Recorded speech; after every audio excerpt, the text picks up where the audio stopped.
Hey there. Today I'm going to be building a floating shelf for the very first time. And since I'll be doing it with plywood, I'm going to be using the miter fold method. Since I want nice clean cuts, I bought this 40-tooth saw blade. Unfortunately, that was the highest tooth count I could find in an 8¼ inch blade, which is the size of blade the Milwaukee table saw takes. I also got a feather board because as I was making these 45-degree cuts, I could feel the board being pushed away from the fence. And one of the keys to a good miter is a straight, clean cut.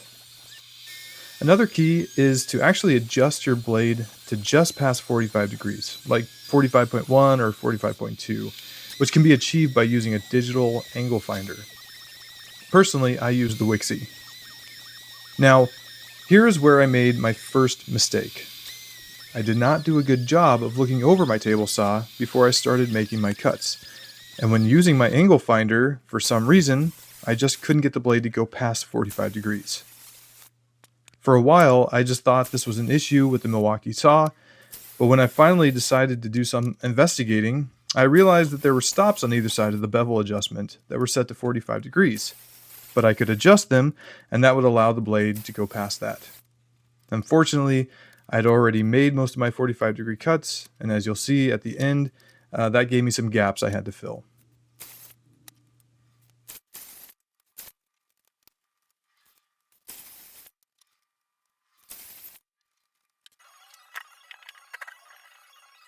Here I use my 2-foot level as a straight edge to get all 3 pieces perfectly aligned, and then tape the seam with blue tape.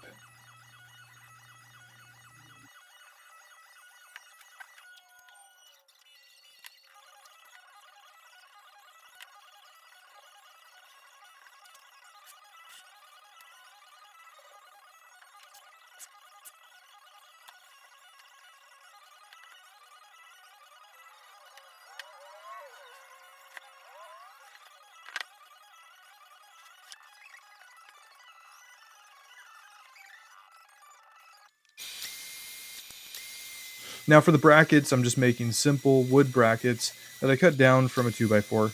I measured the opening of the floating shelf so I could cut the pieces for the brackets the right size.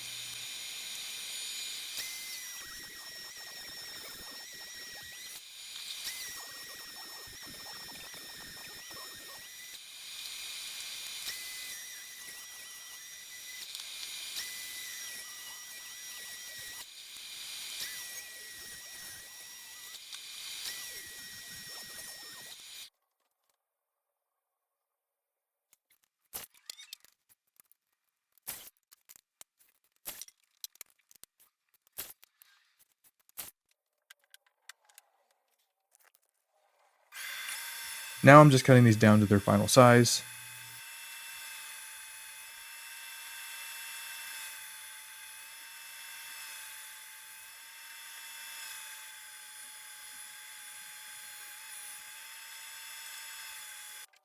When putting it together, I used 3-inch drywall screws that I countersunk, and I glued the 2 end pieces that are connecting the longer rails.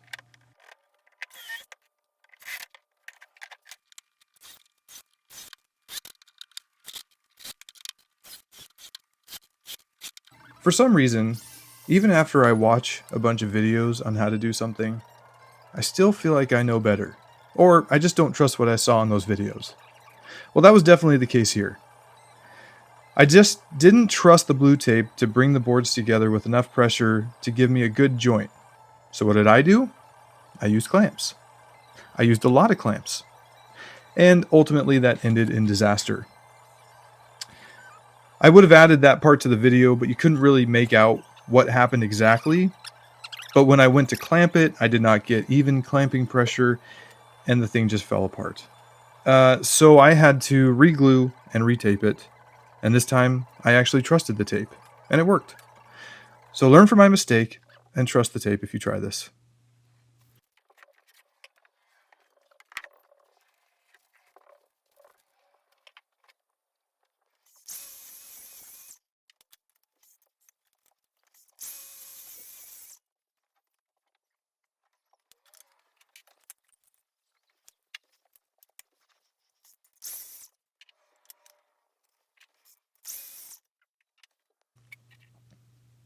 I'm not entirely sure if this is the best way to close up the ends, but this is how I did it, and it turned out just fine. After applying glue, I threw a large clamp across both ends just to hold those pieces in place.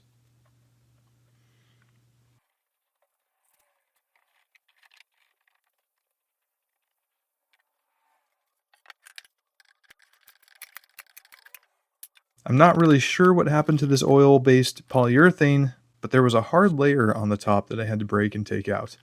I think this stuff might have seen its last days.